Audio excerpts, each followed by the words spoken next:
first time you hear your record on the radio, you've been in the studio and you record, and then you hear that record on the radio, that's a great feeling right there. So every time. Yeah. You hear a record. Yeah.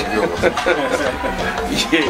I mean, that's a hard game to play. It's hard, but that first one, that very first one, because we were so young when the record came out, so the very first time we heard that, I mean, we were just cheesing for months.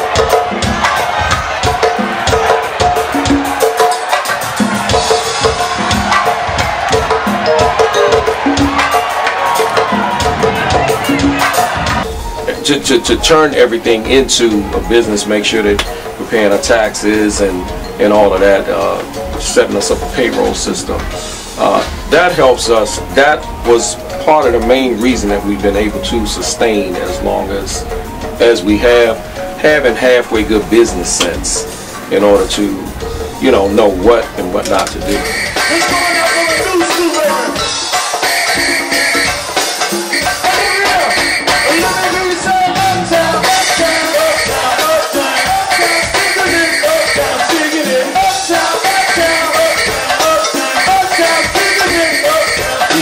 Stay persistent and stay true to what it is they want to do. And a lot of times people gonna tell you no. You can't accept no as an answer. You got to find a way to get around that no, because the people will find 100 reasons why they shouldn't do something, as opposed to trying to find one reason why they should.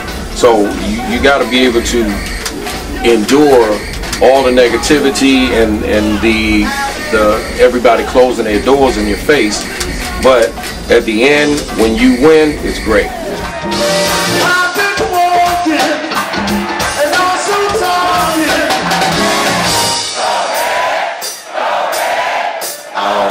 You know, I've been playing keys since I was in high school, and I always wanted to do it. And watching legends like Big Tony from Trouble Farm, EU, Chuck, Brad Essence, you know, that just makes a little girl my age just say, oh yeah, I want to do that. You know, and they're having fun and getting paid doing it. And, you know, I always knew that that's what I wanted to do, just from seeing those pioneers just pave the way. I took lessons from a private instructor, and then I went to Downington School of the Arts, and I furthered my education in college. I graduated from Howard Jazz Studies, and you know, I always listen. You know, taking lessons is one thing, but you gotta listen to other music, and you gotta study and just know your history. You know what I mean? So a little bit from a little schooling, well, a lot of schooling, and a lot from the streets too. The greatest blessing is just having a gift from God. You know, being able to study your craft and to have a gift and to share it with others. And one thing about go-go's is that, you know, when people that come, they're down and out, they want to have a good time, and so we uplift them. That's our responsibility. So that's a blessing, definitely, to inspire other people and make them feel good when I play. Life is a challenge. I mean, it's hard work. It's anything that you do. If you want anything good, you got to work hard and sacrifice for it. You know, nothing good comes easy. DJ Dirty Rico, shall I say, DJ for Washington, D.C. Born and raised and brought up through it, know about it, know how it is, know how it moves, know how important it is, and I know how a lot of people like to fake on my music. I know how a lot of people like to use my music and abuse my music. So instead of abusing and abusing my music, I choose my music, and my music is go-go. Go-go has been out of the country, go-go has been across the nation, go-go has been in other continents. Please, a lot of folks, stop saying go-go is not worldwide. Big ups to the Roots. The Roots have love for go-go music. Big ups to Raheem DeVaughn.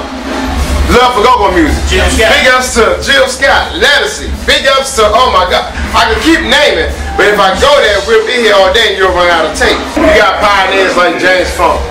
You got legends like Sugar Bear.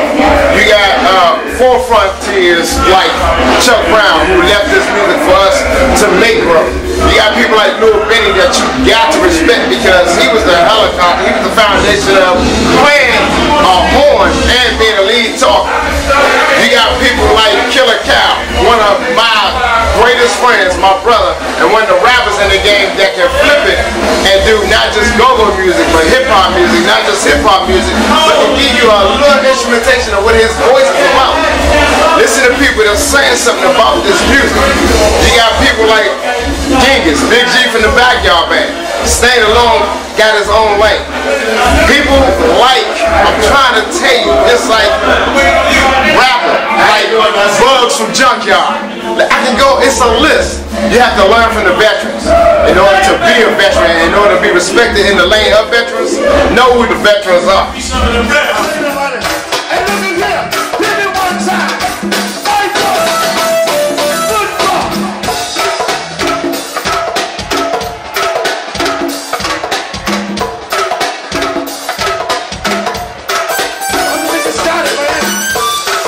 And this is merging lanes.